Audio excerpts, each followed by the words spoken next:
Against ही आता त्याच्यासाठी ही chargesheet आता फाईल केलेली आहे। याच्यामध्ये आपण जर बघितलं तर 2008 ला एमएससी बँकेने कडनट सहकारी कारखाना जेव्हा तो कोऑपरेटिव्ह होता तेव्हा त्यांना डिमांड नोटीस पाठवली होती। त्यानंतर 2009 ला परत एकदा त्यांनी त्या ठिकाणी काही गोष्टी कडनट सहकारी बँकेकडनं मागितल्या होत्या ज्या त्यांच्याकडनं मिळाल्या नाही आणि कडनट सहकारी कारखान्याला जे काही लोन एमएससी बँकेचं प्रलंबित होतं ते रिपे करता येत नव्हतं, परतफेड करता येत नव्हती। म्हणून एमएससी बँकेने पहिल्यांदा 2009 ला टेंडर नोटीस काढली होती 32.2 कोटी रुपयाची। म्हणजे 32 कोटी रुपयाचं टेंडर 2009 ला पहिल्यांदा आलं। किती लोकांनी भरलं? एका सुद्धा व्यक्तीली, एका सुद्धा कंपनीली ते टेंडर 2009 ला भरलं नव्हतं। कडनट सहकारी साखर कारखाना 2011 ला नाबार्डली एक अॅन्युअल इन्स्पेक्शन रिपोर्ट काढला होता 2009 ते 10 चा, ज्याच्यामध्ये एमएससी बँकमध्ये काही आर्थिक गोंधळ झालाय, नाहीतर आर्थिक काही गोष्टीचा तफावत झाल्यात असं 2011 ला नाबार्डली हा रिपोर्ट काढला होता। आता 2012 ला जर आपण बघितलं 2011 ला हा नाबार्डचा रिपोर्ट आला होता आणि मग त्या रिपोर्टचा बेस घेऊन आरबीआयने निर्णय घेतला की एमएससी बँकमध्ये जे काही इलेक्टेड रिप्रेझेंटेटिव्ह आहेत, ज्याच्यामध्ये सर्व नेते असतील, काही डायरेक्टर असतील, या सगळ्यांना काढण्यात आलं आणि तिथं हे ऍडमिनिस्ट्रेटर बसवले आले। हे 2011 ला झालं। ऍडमिनिस्ट्रेटर म्हणजे कोण? माजी आयएएस अधिकारी हे नाबार्डली बसवले। मग 2012 ला परत एकदा कन्नडचं टेंडर निघालं ज्याच्यामध्ये 32 कोटीवरनं व्हॅल्यू 45.95 कोटीवर नेली, तेव्हा सुद्धा टेंडर कुणी भरलं नाही।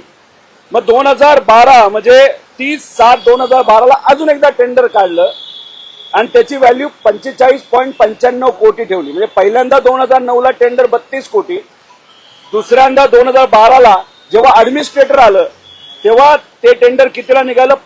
45.95 कोटी आणि 2012 ला लगेचच काही महिन्यात त्यांनी टेंडर काढलं 45.95 कोटी। असं तीनदा टेंडर काढलं आणि तिसऱ्यांदा ते टेंडर आम्ही भरलं आणि 45.95 कोटी रुपयापेक्षा 5 कोटी अधिकचे देऊन 50.2 कोटी रुपयाला हे टेंडर आम्ही बारामती अॅग्रोली घेतलं। याच्यामध्ये तुम्ही सर्वांनी समजून घ्या, नाबार्डली जो रिपोर्ट केला होता त्याच्यामध्ये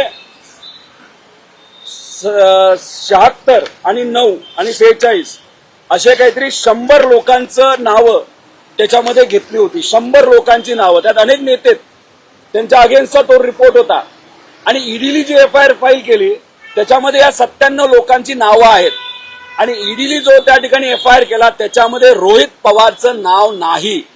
आणि मी जेव्हा कारखाना घेतला होता तेव्हा तिथं कुठलंही इलेक्टेड बोर्ड नव्हतं, म्हणजे तिथं कुठेही एखादा राजकीय व्यक्ती हा एमएससी बँकेच्या बोर्डात नव्हता। तिथं माजी अधिकारी होते, माजी आयएएस अधिकारी होते जे आरबीआयने बसवलेले आहेत।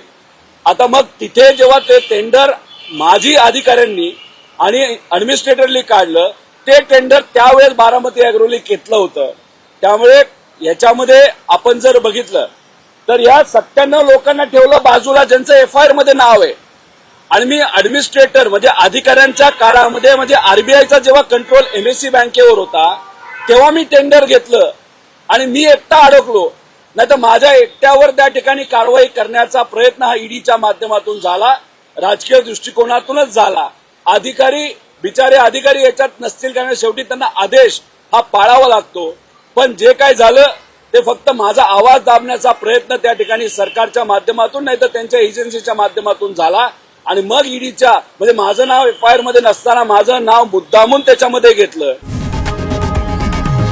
लोकशाही मराठी ऐका, पहा, जागरूक रहा।